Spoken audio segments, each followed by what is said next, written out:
والواجب هنا لا يجب فقط على أهل وأقارب البنات، بل هو واجب على كل الأحرار في مصر وكل الثوار أن يطهروا مصر من هؤلاء الفسدة الخنازير. الإيد اللي اتمدت على أخواتنا تتقطع. وأنا هنا لا أستخدم استعارة، لا، أنا أتكلم صراحة. الإيد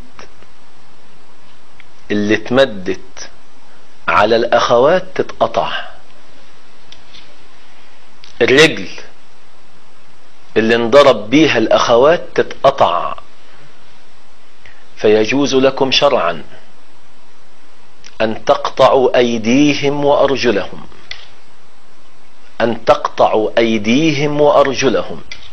هذا حكم الله سبحانه وتعالى في هؤلاء وفي كل من يتجرأ على بناتنا وأخواتنا بهذه الصورة. من الآن انتهى زمن السلمية.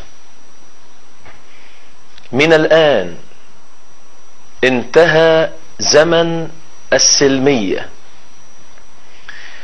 أمهلناكم كثيرا يا خنازير الانقلاب، أمهلناكم سنة ونص بما فيه الكفاية، وكنا بنضبط تصرفات وحركات الشباب.